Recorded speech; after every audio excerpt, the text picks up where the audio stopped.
Once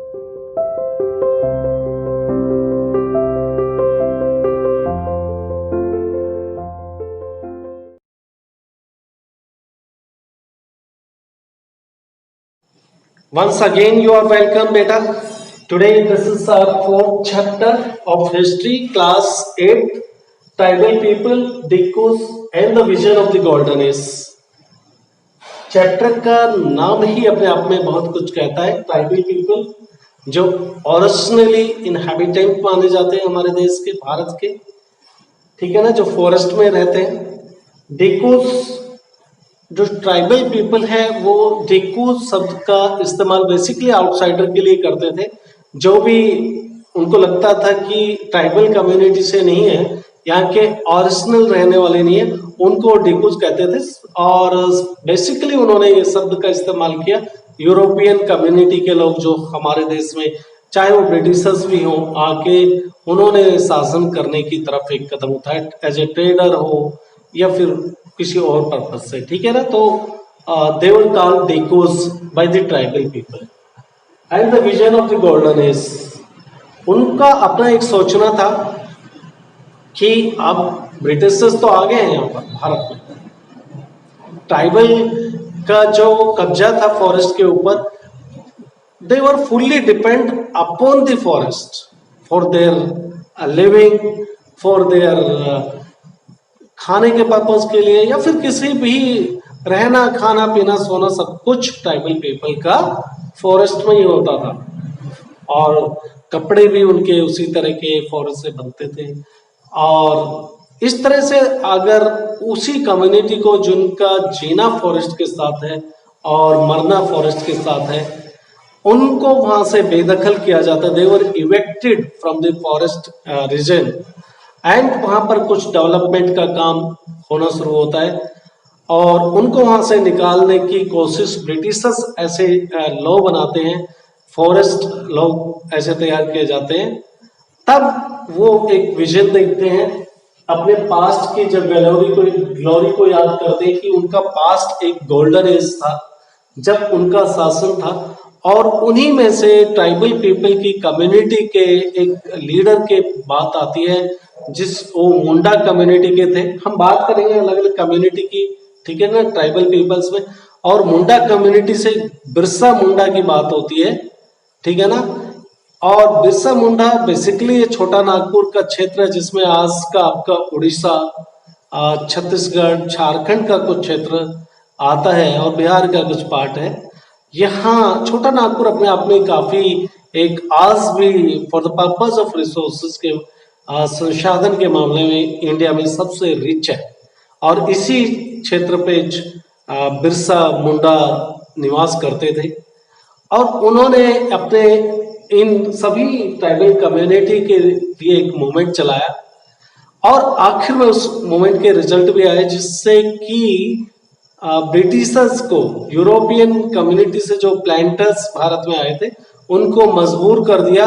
और जहां पर वो रह रहे थे वो नियम कानून बदले गए और जहां पर वो रह रहे थे वो उनकी लैंड मानी गई। तो उन्होंने एक अच्छा मूवमेंट चलाया था और उनको इसके पीछे जेल भी जाना पड़ा।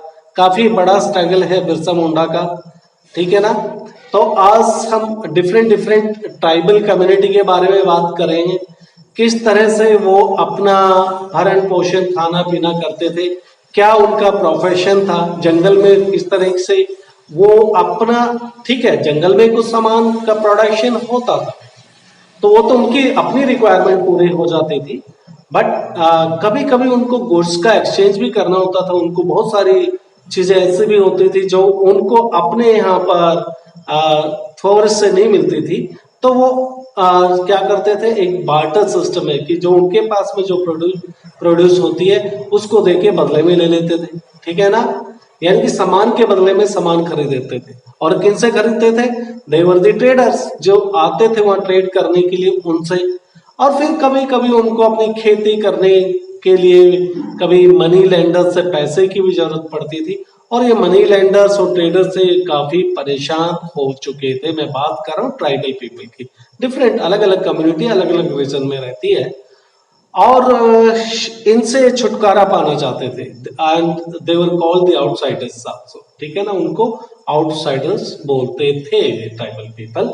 और ट्राइबल पीपल में कुछ तो धीरे धीरे सेटल्ड होने लग गए, सेटल्ड लाइफ एक जगह पे, but at most of the time ये ज्यादातर समय में एक जगह से दूसरी जगह इनका शिफ्ट होना चलता रहता था। आज के दिन आप बात कर सकते हो, हमने भी यहाँ पर अपने हरियाणा में आते हुए भी राजस्थान से कुछ रबारी जिसको बोलते थे, जो मोस्टली उनका प्रोफेशन ही ये था कि दे वर दी हार्डिंग ऑफ एनिमल्स, ठीक है ना, जानवरों को इधर से उधर पालते थे और उनको चराते घूमते थे, और घास जब उनके यहाँ नहीं होती थी तो अपने यहाँ आ जाते थे इस तरफ। तो इसी तरह से अलग अलग क्षेत्र के अंदर कैसे ये ट्राइबल पीपल सरवाइव कर रहे थे, इनकी अपनी एक कहानी है। जंगल में शिकार भी करते थे और कैसे कलेक्टिव हंटिंग होती थी, ठीक है ना, एक साथ सभी मिलके हंटिंग करते थे और जो कुछ मीट वगैरह जो शिकार करते थे उसको दे यूजली डिस्ट्रीब्यूटेड, ठीक है ना, आपस में बांट लेते थे। तो बड़ा इंटरेस्टिंग है ये टॉपिक। चलो मेरे साथ में कंटिन्यू करते हैं।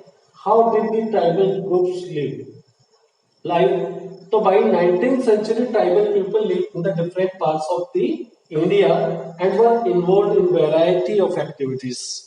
ये 19 सेंचुरी के अंदर ये जो ट्राइबल पीपल हैं वो अलग अलग हिस्सों में भारत के में रहते थे, ठीक है ना, अलग अलग में अलग अलग हिस्सों में ये ट्राइबल पीपल्स रहते थे।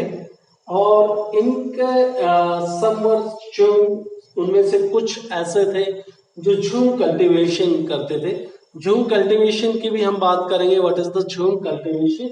बेसिकली क्या है, ये शिफ्टिंग कल्टीवेशन को ही एक नाम दिया गया है। झूम कल्टीवेशन वो अपनी भाषा में बोलते थे, यानी कि आज खेती किसी पार्टिकुलर एक प्लॉट में कर रहे फॉरेस्ट एरिया में, बट अब एक साल खेती करने के बाद में उनको लगता था कि इसकी इनफर्टिलिटी जो है इट हैज ग्रेजुअली डिक्रीज्ड, और उस फिर क्षेत्र को छोड़ के वो दूसरी जगह पे शिफ्ट हो जाते थे, वहां पर खेती करने लगते थे। तो इसको ही हम झूम कल्टीवेशन या शिफ्टिंग कल्टीवेशन या स्लैश एंड बर्न कल्टीवेशन के नाम से जानते हैं, ठीक है ना। तो थोड़ा थोड़ा हम बात करेंगे सभी के बारे में। Today we will develop the understanding about this chapter और फिर उसको कंटिन्यूस करेंगे आनंद के साथ, ठीक है ना। तो some were hunters and the gatherers. Hunters क्या करते थे? शिकार करना, ऑब्वियसली हंटर्स है तो इन्हीं ट्राइबल पीपल्स में से hunting animals and gathering forest produce.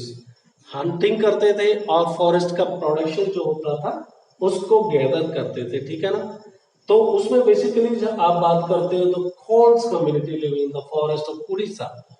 ये खोंड कम्युनिटी है जो कि उड़ीसा के जंगलों में रहती थी, ठीक है ना। ये क्या करते थे? दे एट फ्रूट्स, और फ्रूट्स के साथ साथ में उनकी रूट्स को भी खाते थे, जड़, ठीक है ना, कलेक्टेड फ्रॉम द फॉरेस्ट। और फॉरेस्ट से जिसको कलेक्ट करते थे फ्रूट्स वगैरह को, उनको और उनकी रूट्स को खाने के लिए इस्तेमाल करते थे। साथ ही ये खाना जो पकाते थे उसमें जो ऑयल का इस्तेमाल होता था सब्जी वगैरह बनाने के लिए, they extract from the seed of the साल। साल एक पेड़ है, उसके बीज से तेल निकालते थे, क्योंकि मार्केट नहीं था भाई। जो आज के दिन आप मार्केट देख रहे हो, it was not existed at that time. अगर मार्केट नहीं है तो आपको जो भी कुछ है जंगल से, फॉरेस्ट से सब कुछ रिसोर्सेज को तैयार करना था। तो इसी में महुआ, एक तो साल के पेड़ के साल से जो बीज मिलते हैं उनसे तेल निकालते थे। दूसरा महुआ, महुआ अपने आप में एक, महुआ के फूल होते पेड़ है, ठीक है ना। और बेसिकली आज भी ये बिहार, झारखंड, छत्तीसगढ़ के फॉरेस्ट में होता है, और ये एक नशीले पदार्थ के रूप में इसको कंसीडर किया जाता है। और महुआ के फूलों से एक शराब भी बनती थी नशीली, और ये उनके तेल भी महुआ के फूल से जो तेल निकलता है उसका इस्तेमाल सब्जी बनाने के लिए करते थे। तो हमने बात की कुछ तो झूम कल्टीवेशन करने वाले थे, दूसरी तरफ हमने बात की हंटर्स, शिकारी भी थे कुछ ट्राइबल पीपल, और एक और बात करते हैं कुछ जानवरों को भी पालते थे, ठीक है ना, हार्डिंग ऑफ एनिमल्स। तो many tribal groups lived bye, उनका जीवन कैसे गुजरता था, lived bye herding animals and rearing of animals, एक साथ बहुत सारे जानवरों को घर में पालते थे और ऐसे ही जानवरों के साथ में उनका जो जानवर की संख्या बढ़ती जाती थी और उनकी बिक्री कर देते थे। इस तरह से उनको वगैरह जो ऐसे दूध देने वाले एनिमल्स हैं उनसे दूध इकट्ठा करके बिक्री कर दिया जाता था। साथ में जो जैसे बकरी है, भेड़ है, इनसे इनकी ऊन है उसको आप इस्तेमाल कर सकते हो, काट के और उसको बिक्री किया जा सकता था। तो इस तरह से इनका पालन पोषण चलता था। स्पेशली बात करें तो वन ऑफ द गुज्जर और पंजाब, ठीक है ना, ये वन कम्युनिटी के जो गुज्जर्स हैं पंजाब के अंदर जो हिल्स में रहते थे, और वान कम्युनिटी पंजाब के पहाड़ियों में रहने वाले, ठीक है ना, साथ में लावाडीज आंध्र प्रदेश के लावाडीज इसी तरह के होते थे जो जानवरों को पालने वाली कम्युनिटी, ट्राइबल कम्युनिटीज है, उनके बारे में मैं बात कर रहा हूँ, ठीक है ना। ये सब कैटल हर्डर्स थे। और कुल्लू के अंदर जो गद्दीस हैं वो भी काफी फेमस थे, ठीक है ना, वर दी सेपर्ड्स, और ये सेपर्ड्स थे, ठीक है। सेपर्ड्स मतलब अब भेड़ बकरी को चराने वाले इन्हीं को ही बोलते हैं। And the Bakarwal of the Kashmir, Kashmir region के अंदर जो कश्मीर का क्षेत्र जो आज का है, यहाँ पर बकरवाल कम्युनिटी रहती थी।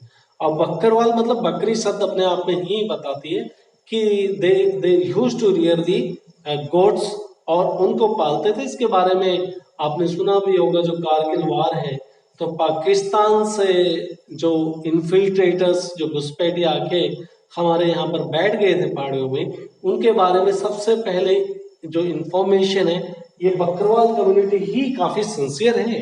इन्होंने भारत के सैनिकों को बताया कि ऐसे ऐसे करके पाकिस्तान से कुछ सैनिक आकर या जो भी हो पाकिस्तान से आके हमारे क्षेत्र के अंदर बैठे हुए हैं, तो दे आर वेरी सिंसियर, ठीक है ना। ये तो बात की हमने, तीन बातें की। देखो, हमने बात की झूम कल्टीवेशन के बारे में, कैसे वो खेती करते थे, और हमने बात की एनिमल्स का जो रेयरिंग करते थे उसके बारे में, और फिर उसके बाद में कुछ देर were the people of the tribal community they permanently settle in the 19th century and onwards, ठीक है ना।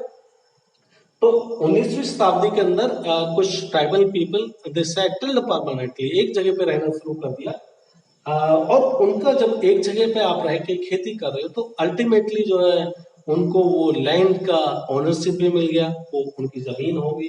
तो ये है before 19th century many from within the tribal groups had begun settling down and cultivating their fields one place year after year, कि एक जगह पे सेटल हो गए और वहीं पर अपना खेती करना शुरू कर दिया, राइट।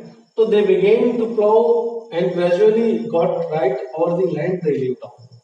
अब उन्होंने खेती करना शुरू कर दिया, हलाई कर रहे हैं, वहां पे हल से खेती कर रहे हैं, और धीरे धीरे उनको उस जमीन के ऊपर अपना अधिकार मिल गया, ठीक है ना। In the Munda community of Chota Nagpur, the land belonged to the clan as a whole. अब उनका सोचना, जो मुंडा कम्युनिटी है वो सोचते हैं कि जो छोटा नागपुर का एरिया है ये तो उनके जो वंशज रहे हैं उनसे पहले जो, ठीक है, एंसेस्टर्स है, उनकी अपनी एक खुद की जमीन है। मुंडा कम्युनिटी के लोग बात करते हैं, all of them had right on the land, और ये भी मानते हैं कि हमारा ही अधिकार है इस लैंड पे। But some people within the clan acquired more power and some became chief.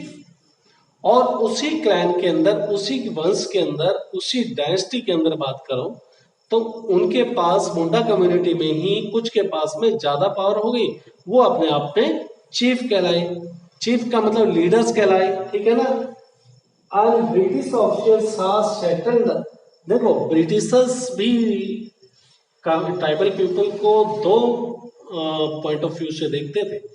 एक तो सोचते थे कि जो ये इधर से उधर घूमते रहते हैं ना, झूम कल्टीवेशन, इधर से उधर moving from one place to another, उनको वो the Britishers consider them uncivilised, ठीक है ना, ये सिविलाइज्ड नहीं है। While on the other side कोई परमानेंट सेटल्ड हो जाता था तो उनको ब्रिटिशर्स सिविलाइज्ड कंसीडर करते थे। कारण है इसके पीछे बिकॉज इनके यहाँ से ब्रिटिशर्स को फिर मिलने लग जाता था टैक्स रिवेन्यू, और बाकी जो इधर से उधर मूवमेंट करते रहते थे तो उनको पकड़ ही नहीं पाते थे वो, ठीक है ना। ब्रिटिशर्स को पता ही नहीं लगता था, आज यहाँ पे है, एक साल बाद फिर दूसरी जगह चले जाते थे। तो how they can earn the revenue from, बात की है, मैं बहुत ज्यादा नहीं बताने वाला। तो इस तरह से इनका ब्रिटिशर्स के साथ में बहुत अच्छे टर्म्स नहीं रहे ट्राइबल पीपल का। हमने आज ट्राइबल पीपल के लाइफ के बारे में बात की, इससे नेक्स्ट टॉपिक में फिर आगे बात करेंगे। तब तक के लिए good bye, stay home, stay safe, thank you.